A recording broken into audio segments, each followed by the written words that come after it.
يهده الله فلا مضل له ومن يضلل فلا هادي له وأشهد أن لا إله إلا الله وحده لا شريك له وأشهد أن محمدا عبده ورسوله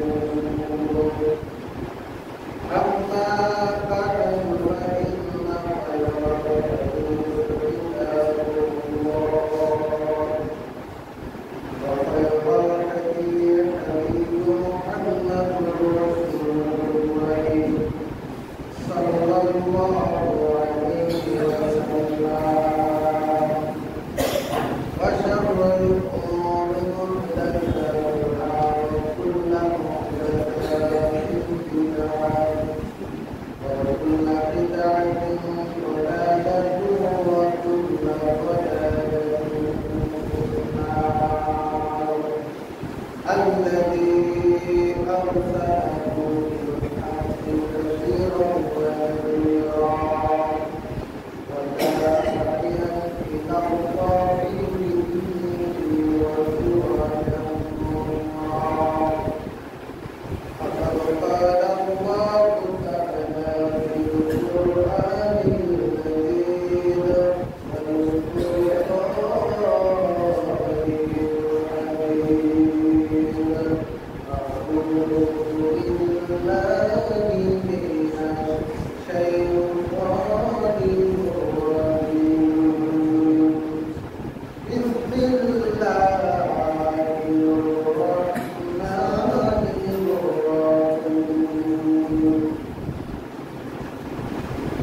إنا عرضنا الأمانة على السماوات والأرض والجبال فأبين أن يحملنها وأشفقن منها حملها الإنسان إنها كانت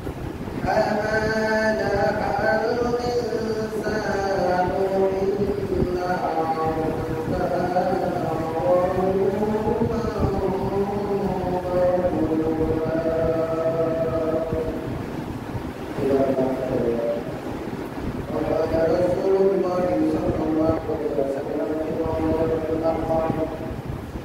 عن أبي بكر الصديق رضي الله تعالى عنه قال رسول الله صلى الله عليه وسلم أيها الناس إنكم تقرأوا هذه الآية يا أيها الذين آمنوا عليكم أنفسكم لا يضركم الذين اهتديتم وإني سمعت رسول الله صلى الله عليه وسلم يقول إن الناس إذا رأوا ظالما فلم يأخذوا على يديهم أو شق أن يرحمهم الله بقرب رواه ابن ماجه بإسناد صحيح أما بعد সমস্ত প্রশংসা সে মহান আল্লাহ তাআলার জন্য যারা শেষ মেহেরবানি যার অশেষ মেহেরবানি আজকে আমরা রমজানের একটি মাস সিয়াম সাধনের পর শাওয়াল মাসের প্রথম মাসে হতে পেরেছি সেই মহান আল্লাহ তাআলার শুকরিয়া আদায় করছি সকলে বলি আলহামদুলিল্লাহ দরুদ সালাম বর্ষিত হোক বিশ্ব মানবতার মুক্তির জনাব মুহাম্মদ রাসূলুল্লাহ সাল্লাল্লাহু আলাইহি ওয়াসাল্লাম সম্মানিত উপস্থিতি আপনারা একটু বুঝতে বসার চেষ্টা করেন কারণ যারা পিছনে এসে বসেন আমি এই কথাটা অনেকবার বলেছি সামনে জায়গা রেখে যদি পিছনে বসে পিছনে আপনার পিছনে যেসব লোকজন আসবে মুসল্লি আসবে তারা সামনে আসবে কি করে আপনাকে ফেলে আপনাকে ওভারটেক করে আসতে হবে অতএব সামনে জায়গা রেখে পিছনে বসে এই দিকটা আপনি সবসময় খেয়াল রাখবেন সম্মানিত উপস্থিতি যেহেতু সবার মাস আল্লাহ নবী জনাব মুহাম্মদ রাসূলুল্লাহ সাল্লাল্লাহু আলাইহি ওয়াসাল্লাম এই মাসের 6 দিন সিয়াম রাখার জন্য বলে দিয়েছে সুতরাং আমাদের ভিতরে মা বোন যারা রয়েছেন, আমার মাইকের আওয়াজ যারা শুনতে পাচ্ছেন, আপনারা অবশ্যই এই মাসে সবার মাসে 6টি সিয়াম রাখবেন, নফল সিয়াম, যাকে আমরা বলি সাক্ষী। আসলে সাক্ষী নয়, এটা সিয়াম হচ্ছে নফল। সবার মাসের 6টি সিয়াম নফল। যে ব্যক্তি রমজানের 3টি সিয়াম এবং সবার মাসের 6টি সিয়াম রাখলো, আল্লাহর নবী বলেছেন এ পুরো বছরই সিয়াম পালন করবে। তাহলে যদি 30টি আর এই 6টি সিয়াম রাখা হয়, তাহলে পুরো 1 বছর সিয়াম পালন করলে যে পুরস্কার হয়, সেই পুরস্কার আল্লাহ সুবহানাহু ওয়া তাআলা বান্দাকে দিয়ে দেবেন। কত বড় ঈদের মাঠে শুনেছেন আল্লাহর নবী বলেছেন, যে ব্যক্তি আল্লাহর সন্তুষ্টির জন্য একটি সিয়াম রাখে, তার থেকে জাহান্নাম 70 বছরের পথ দূরে রাখবে। আরেকটি পাশাপাশি হাদিস আল্লাহ রাসূল সাল্লাল্লাহু আলাইহি ওয়াসাল্লাম বলেছেন, যে ব্যক্তি আল্লাহর সন্তুষ্টির জন্য আল্লাহর উদ্দেশ্যে একটি সিয়াম পালন করে, বান্দা থেকে জাহান্নামকে 100 বছরের পথ দূরে রাখবে। 100 বছর। পাশাপাশি আরেকটি হাদিস আল্লাহর নবী জনাব মুহাম্মদ রাসূলুল্লাহ সাল্লাল্লাহু আলাইহি ওয়াসাল্লাম বলেছেন, যে ব্যক্তি আল্লাহর সন্তুষ্টির জন্য একটি সিয়াম পালন করে, ওই ব্যক্তি এবং জাহান্নামের মধ্যে একটি পরীক্ষা খনন করা হয়, একটি গর্ত খনন করা হয়, যার দূরত্ব হচ্ছে আসমান এবং জমিনের সমান। তাহলে এর ফজিলত বর্ণনা করা হচ্ছে, কি আশ্চর্য!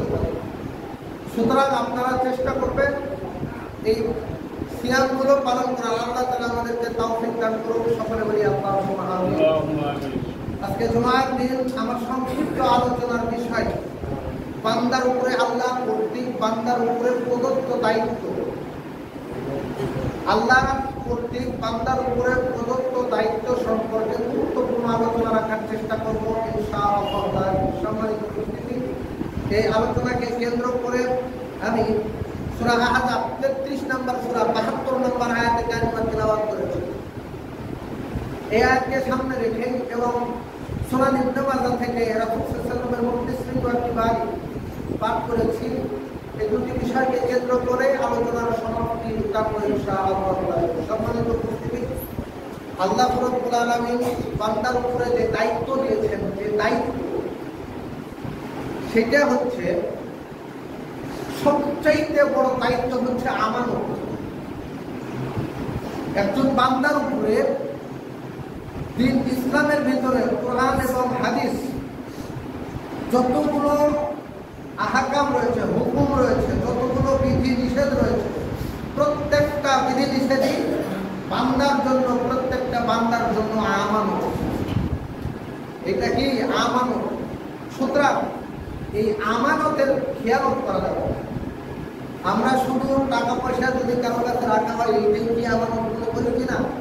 শুধু এটাই আমানতের মধ্যে সীমাবদ্ধ নয়, বরং কোরআন এবং হাদিসের ভিতরে যে বিধিবিধানগুলো আছে, নিষেধ আছে, আদেশ আছে,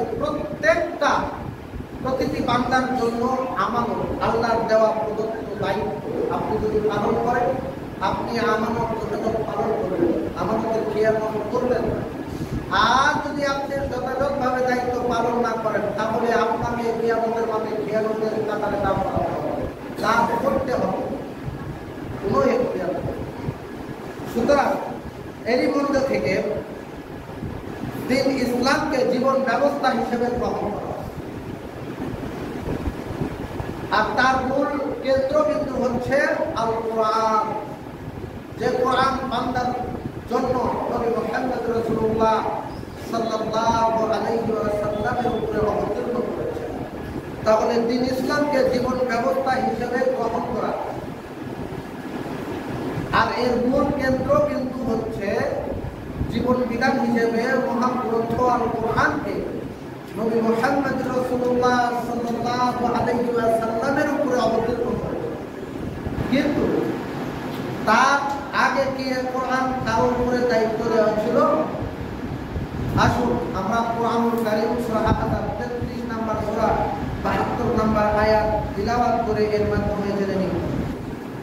আল্লাহ রাব্বুল আলামিন বলেছেন ইন্না আরাদনাল আমানাতা আলাস সামাওয়াতি ওয়াল আরদি ওয়াল জিবালি ফাআবাইনা আইয়ামিলনাহা আশফাকনা মিনহা হামালাল ইনসানা ইন্নাহু কানা যালুমান কাফুরা। আল্লাহ রাব্বুল আলামিন বলেছেন আমি তো আসমান জমিন ও পর্বতমালার প্রতি কোরআন আমার এই বিশ্বস্ত আমানতকে আমি আসমান জমিন এবং পর্বতমালা পাহাড়ের উপরে অবতরণ করতে চেয়েছিলাম, কিন্তু ওইটা কখন করতে তারা অস্বীকৃতি জানালো, অবজ্ঞা জানালো, অস্বীকৃতি জানালো, স্বীকার করে নিল না। কিন্তু মানুষ ওটাকে বহন করার জন্য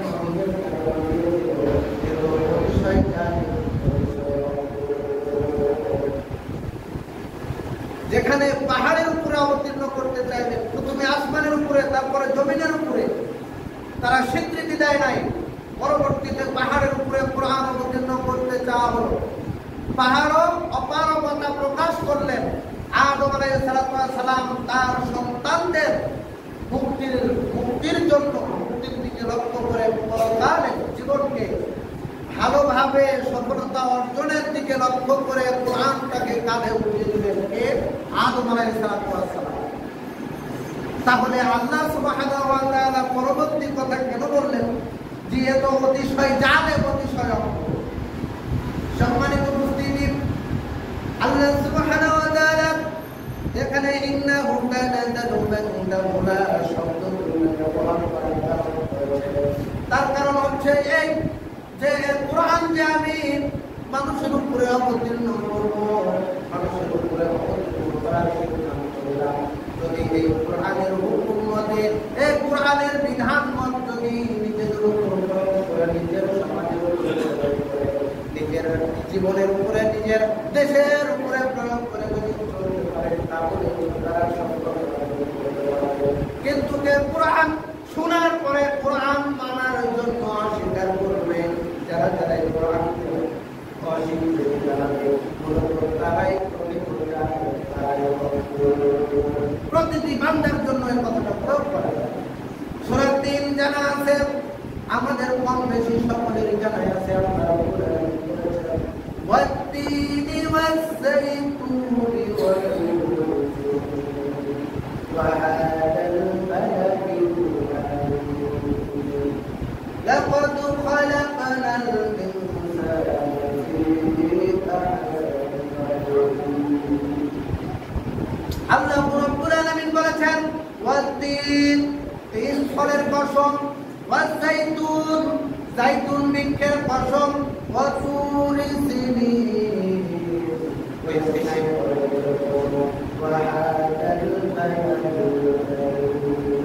এই পবিত্র মক্কা নগরীর কসম, লাকাদ খালাকনাল ইনসানা ফী আহসানি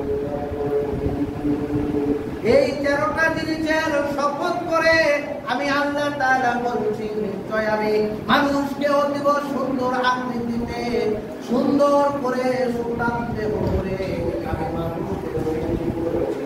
এটা আমার সাহায্যে মানুষ আমার কথা শুনবে, আমার হুকুম মতে পৃথিবীর বুকে বিচরণ করবে, আমার বিধিবিধান পুরো মেনে চলবে। কিন্তু যখনই তারা বিধিবিধান মানবে না, তখনই আমি তাদেরকে উল্টা করে তখন ওরা সিরাজের থেকে অর্থাৎ তার থেকে আরো বেশি। আমি তো অতীব সুন্দর করে, সুন্দর আকৃতি দিয়ে মানুষকে সৃষ্টি করেছি। আমার বড় সাধ যে মানুষ আমাকে মান্য করবে, আমার হুকুম হাকাম মানবে। কিন্তু যখন তারা মানল না, তখনই আমি তাদেরকে উল্টা করে দিয়েছি। তখন ও কুকুর শৃগালের থেকে খারাপ, বরং তার থেকে আরো বেশি। তাহলে আল্লাহর সাধ, আল্লাহর ইচ্ছা যে মানুষ আল্লাহর হুকুম মান্য করবে।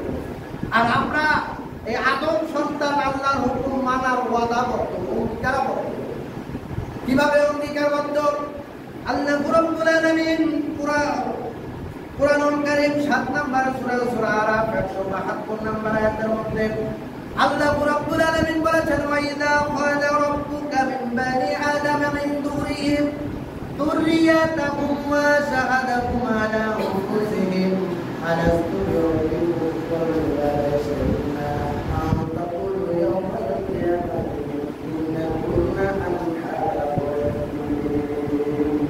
আল্লাহ রাব্বুল আলামিন বলেছেন স্মরণ করো ওই সময়ের কথা যখন আমি আদম আলাইহিস সালামকে সৃষ্টি করার পরে তার পৃষ্ঠদেশে হাত তোলালাম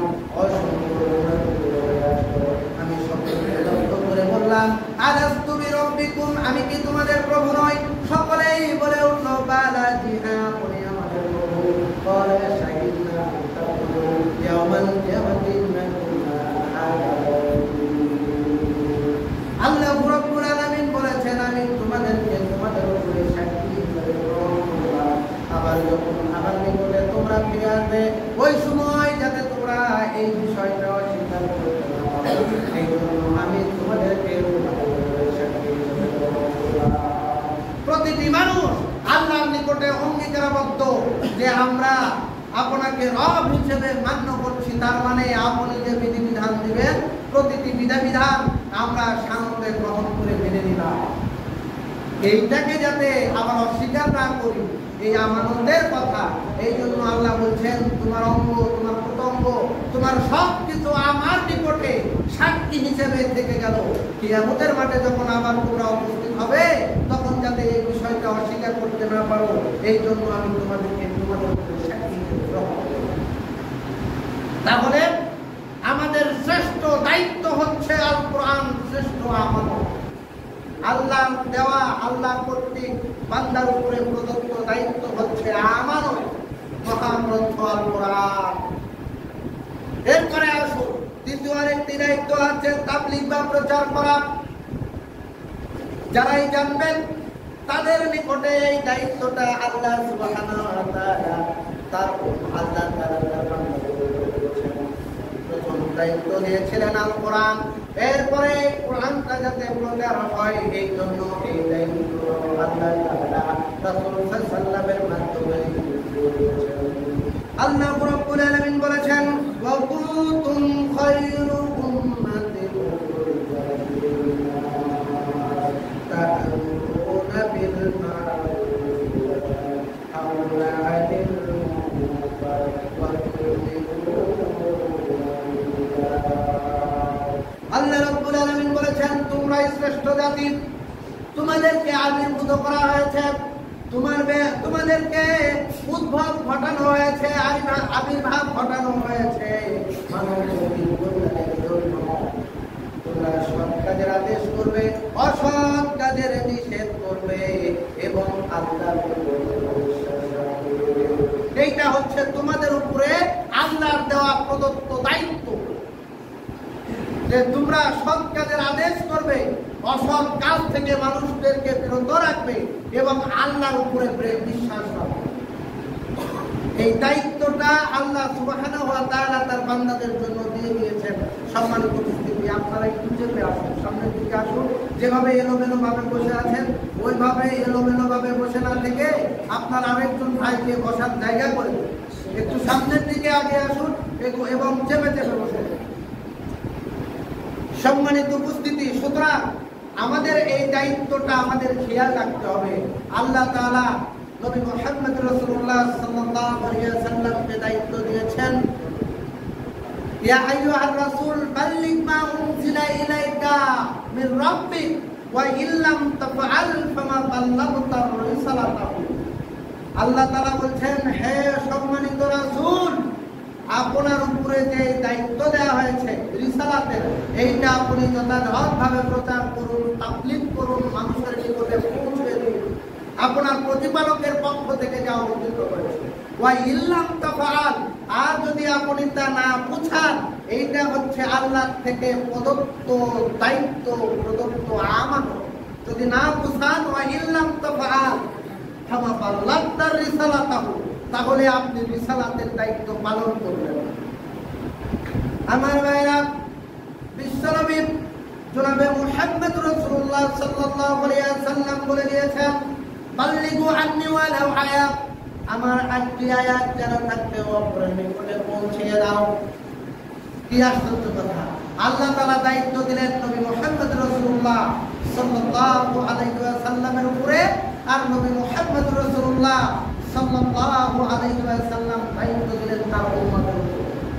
কারণ তিনি জানেন যে আমি চিরদিন বেঁচে থাকবো না, সুতরাং এই দায়িত্বটা পালন করবে আমার উম্মত। আমার ভাইরা, এইবারে আসুন আল্লাহ তাআলা বলেছেন ৯ নম্বর সূরা তাওবা ৭১ নম্বর আয়াত। আল্লাহ রাব্বুল আলামিন বলেছেন ওয়াল মুমিনুনা ওয়াল মুমিনাতু আউলিয়াউ বা'দ ইয়া'মুরুনা বিল মা'রুফ ওয়া ইয়ানহাউনা 'আনিল মুনকার ওয়া yuqimuuna as-salata wa yu'tuuna az-zakata wa yuti'uuna Allaha wa rasulahu ulaika sayarhamuhumullah inna Allaha 'aziizun hakiim। আমরা অনেক সময় বলে থাকি যে এত গুনাহ করছি, দুনিয়াতে মানুষ এত পাপের কাজ করছে, আসলে মনোযোগ হচ্ছে যদি আল্লাহ তাআলা রহমত করে তাহলে আমরা কখনোই পারবো না। আল্লাহ যদি খাস রহমত অবতীর্ণ না হয় তাহলে আমরা কখনোই মুক্তি পারবো না। আমি বলি ভাই ঠিক আছে আপনার কথা, তবে আমার একটা কথা আছে। আল্লাহ তাআলা যেমন বলেছেন আমল দ্বারা, আল্লাহর নবী যেমন বলেছেন আমল দ্বারা কেউ জান্নাতে প্রবেশ করতে পারবে না, এমনকি আমি বলবো না। কিন্তু তার পাশাপাশি আল্লাহ এবং তার রাসূল জনাবে মুহাম্মদ রাসূলুল্লাহ সাল্লাল্লাহু আলাইহি ওয়াসাল্লাম এই কথাও বলে দিয়েছেন, এই আমলের কাজগুলো আমি বান্দার উপরে দিয়েছি দায়িত্ব, যদি সেই দায়িত্বগুলো তারা পালন করে আমার খাস এই কথাটার দিকে খেয়াল করবেন না, শুধু চুপ করে বসে থাকবেন যে আল্লাহ তাআলা যদি দয়া করে তাহলে জান্নাত পাবো, নইলে পাবো না। এই কথা বলে এর উপরে দেহতার সাথে বসে থাকবেন কিনা? আল্লাহ তাআলা বলেছেন ওয়াল মুমিনুনা ওয়াল মুমিনাতু বা'দুহুম আউলিয়াউ বা'দ। মুমিন পুরুষ এবং নারী পরস্পর বন্ধু। একজন মুমিন পুরুষ মুমিন, আরেকজন মুমিন পুরুষ, একজন মুমিন নারী আরেকজন মুমিন নারী পরস্পর বন্ধু। ইয়া'মুরুনা বিল মা'রুফ ওয়া ইয়ানহাউনা 'আনিল মুনকার। এরপরে আল্লাহ রাব্বুল আলামিন বলেছেন তারা সৎ কাজের আদেশ করে আর অসৎ কাজ থেকে মানুষকে বিরত রাখে। এইটা হচ্ছে আল্লাহর পক্ষ থেকে দায়িত্ব। তাদের কাজ হচ্ছে তারা মুমিন পুরুষ তাদের কাজ হচ্ছে তারা সৎ কাজের আদেশ করবে আর অসৎ কাজ থেকে মানুষদেরকে বিরত রাখবে। ওয়া ইউকিমুনা আস-সালাতা ওয়া ইউতুনা আস-সালাত। তারা সালাত আদায় করবে এবং যাকাত আদায় করবে। তারা সালাত কায়েম করবে, যাকাত আদায় করবে। ওয়া ইউতিউনা আল্লাহা ওয়া রাসূলাহু, এবং তারা আল্লাহ এবং তার রাসূলের আনুগত্য করবে। উলাইকা সায়ারহামুহুল্লাহ ইন্নাল্লাহা আযীজুন হাকীম। এরপরে যে কথাটি আল্লাহ সুবহানাহু ওয়া তাআলা জানিয়ে দিলেন উলাইকা সায়ারহামুহুল্লাহ, তারাই যাদের প্রতি আল্লাহ অবশ্যই আল্লাহ তাআলা অবশ্যই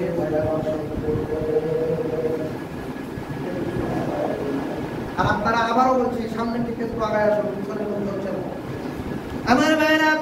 সুতরাং বোঝা গেল যদি কেউ সৎ কাজের আদেশ করে, অসৎ কাজ থেকে মানুষকে বিরত রাখে, আল্লাহর দেওয়া প্রদত্ত দায়িত্ব প্রদত্ত আমানত, তাহলে সে আল্লাহর আমানত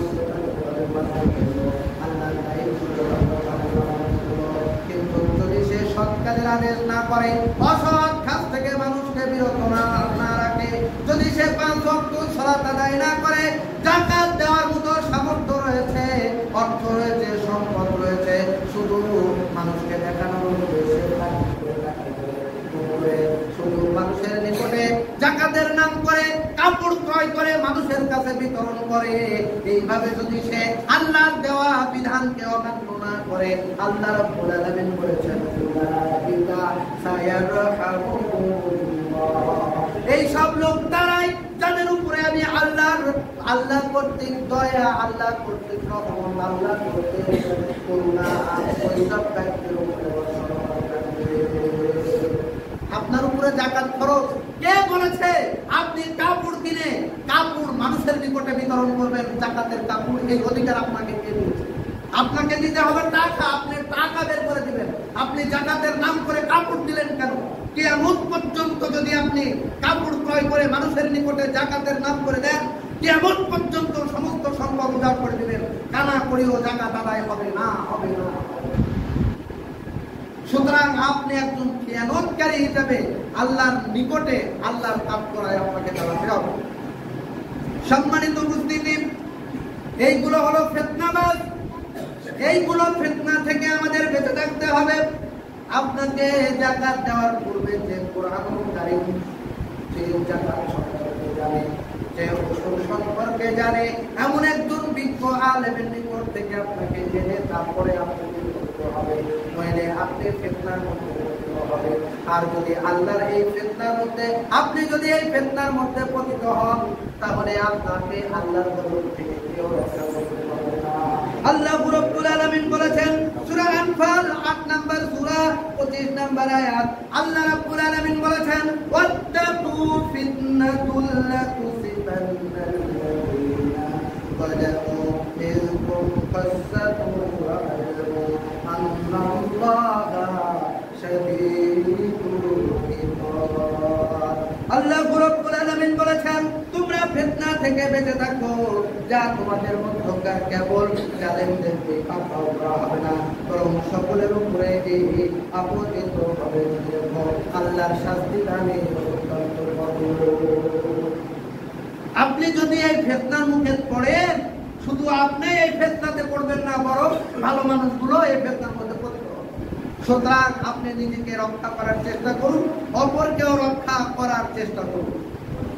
আমার ভাইরা, এই বিষয়ে আল্লাহর নবী জনাবে মুহাম্মদ রাসূলুল্লাহ সাল্লাল্লাহু আলাইহি ওয়াসাল্লাম বলেছেন, ইয়া আইয়ুহান নাস, হযরত আবু বকর রাদিয়াল্লাহু তাআলা আনহু থেকে বর্ণিত, ইয়া আইয়ুহান নাস ইন্নাকুম তাকরাউনা হাযিহিল আয়াত, ইয়া আইয়ুহাল্লাযীনা আমানু আলাইকুম আনফুসাকুম লা ইয়াদুররুকুম মান দাল্লা ইযা হাদাইতুম ওয়া ইন্নী সামি'তু রাসূলুল্লাহ সাল্লাল্লাহু আলাইহি ওয়াসাল্লাম ইয়াকুলু ইন্নান নাসা ইযা রাআত ظالموا فلم يقولوا يقوم على يديه أو شك يأمه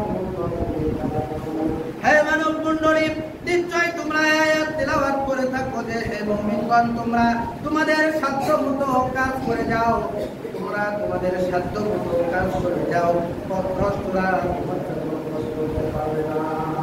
যারা পথভ্রষ্ট, তোমরা যদি সহিহ ঈদে চলো, তোমরা যদি কোরআন হাদিস মেনে চলো, তাহলে এক শ্রেণীর পথভ্রষ্ট জালেম সম্প্রদায় রয়েছে, কিছু মূর্খের দল রয়েছে, তারা তোমাদেরকে বাধা প্রদান করার আপ্রাণ চেষ্টা চালাবে, যাতে তুমি এই ভালো কাজগুলো করতে না পারো। সমাজে এইরকম বাধা প্রদান করতে আসবে। আল্লাহ তাআলা বলছেন ওই পথভ্রষ্টরা কিয়ামত পর্যন্ত তোমার ক্ষতি করতে চাইবে, কিন্তু তারা তোমার কোনো ক্ষতি করতে পারবে না। তারপর আল্লাহ এরপরে আবু বকর রাদিয়াল্লাহু তাআলা আনহু বলেছেন যে রাসূল সাল্লাল্লাহু আলাইহি ওয়াসাল্লামকে আমি বলতে শুনেছি, মানুষ যদি কোনো অত্যাচারে লিপ্ত দেখে তার হাত চেপে ধরে, তাহলে আল্লাহ তাআলা অতি শীঘ্রই তাদের সম্পর্কে যে ব্যাপক শাস্তি দেন, এতে কোনো সন্দেহ নেই।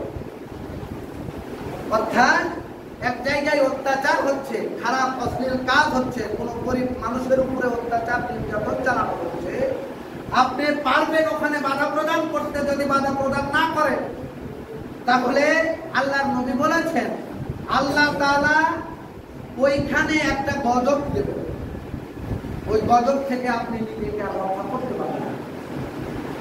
আমার ভাইরা, যারা পিছনে আছেন, ছাদের উপরে জায়গা করা নাই? ছাদের উপরে কি জায়গা আছে? একটা ছটের ব্যবস্থা করে দেন বাইরে, আরো লোক দাঁড়িয়ে আছে, একটু বাইরে যান, যে ছটের ব্যবস্থা করে জায়গা করে দেন।